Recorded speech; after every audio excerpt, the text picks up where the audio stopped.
All right, let's just jump right in. Picture this. You're traveling, maybe somewhere you've always wanted to go, and bam, a health crisis hits out of nowhere. Let's say it's your vision. Suddenly, you're not just dealing with one emergency, you're dealing with two.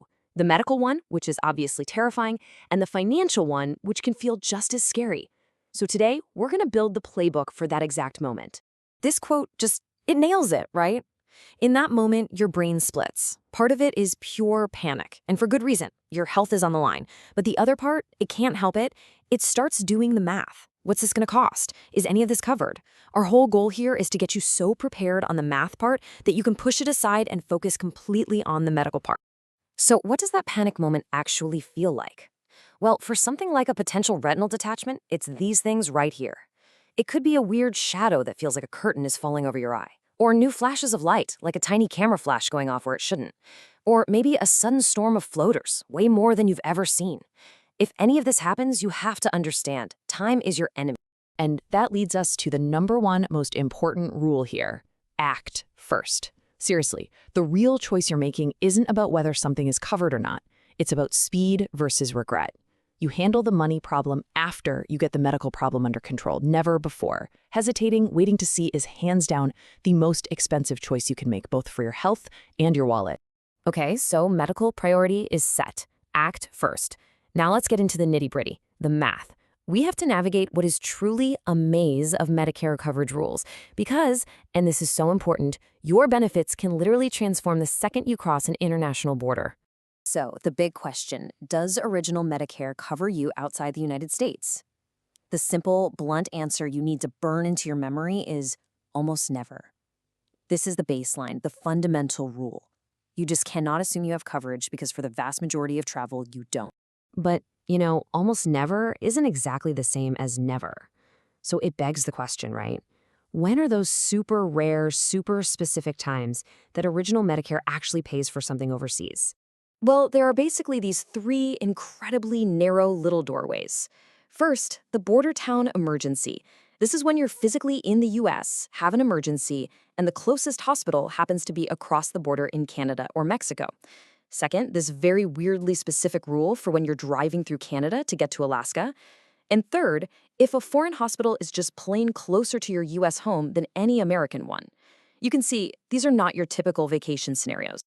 And this is exactly why so many travelers depend on a supplemental plan to be their safety net.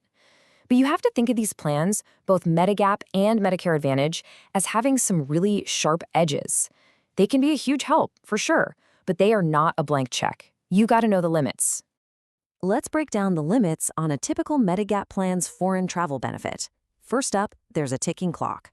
The emergency must happen within the first 60 days of your trip.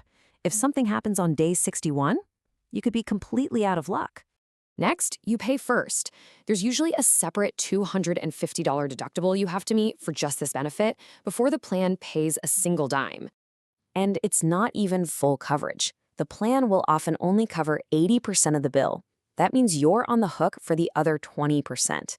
And 20% of a massive hospital bill is, well, it's still a massive bill. And finally, this one is huge. The benefit is a one-time deal.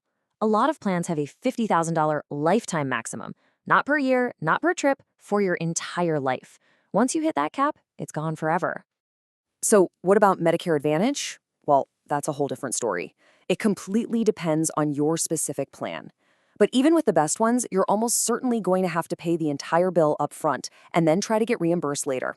And that reimbursement hinges on you providing perfect, detailed, non-vague paperwork, which is, let's be honest, incredibly hard to get right in the middle of a crisis in a foreign country. So this is the key. It doesn't matter if you have Medigap or Medicare Advantage. Your real power in this situation comes from your documentation. So let's pivot now from all the problems to the actual solution, how to build what I call an evidence pack that turns a chaotic mess into a clean, easy-to-approve claim. This quote says it all. You have to imagine an insurance reviewer sitting at a desk somewhere looking at your file. A coherent story, backed up by clean documents, is your absolute best friend. A messy pile of receipts and confusing notes? That's a recipe for denial. Coherence truly is power. So what does a coherent story need? It really boils down to three things. These are your non-negotiables. You need an itemized bill, not just a little slip with a total on it. You need proof you actually paid it, like a credit card receipt. And maybe the most important thing, a note from the doctor with the specific diagnosis in their own words, not just eye problem. And this focus on paperwork puts you in a really tough spot, forcing a critical decision. Do you get treated right there, right now, abroad? That probably means a higher upfront cost, but it lowers your medical risk. Or do you try to fly home? That's a lower upfront cost, for sure, but you could be taking a massive gamble with your health. And you can only even consider that second option if a doctor explicitly tells you it's safe to fly. Look, trying to remember all this stuff during an actual emergency is, well, it's next to impossible. That's why the real work happens before you even start packing. This is your 15-minute pre-trip plan to stop a paperwork war before it even starts. So here it is. I want you to memorize this workflow. Call it eyes first, paper second. Step 1, act. See a red flag, get seen today. Step 2, ask. Be polite but be firm. Ask for that itemized bill and the written diagnosis. Step 3, capture. The second a piece of paper is in your hand, take a picture of it with your phone. And step 4, clarify. Just for yourself, write down a simple 3-sentence timeline of what happened when to keep the story straight. So what's the ultimate takeaway here? What's the one thing to remember from all of this? It's this. Do not expect Medicare to be the hero that swoops in and saves the day overseas. It's almost certainly not going to be. The two things that will save you, both medically and financially, are speed and documentation. How fast you act and how well you document. Which really leaves us with just one final thought. We all agree your health, your vision, that's the number one priority, period. But in a world where getting paid back depends entirely on the proof you can provide, is your paperwork plan ready to back that up?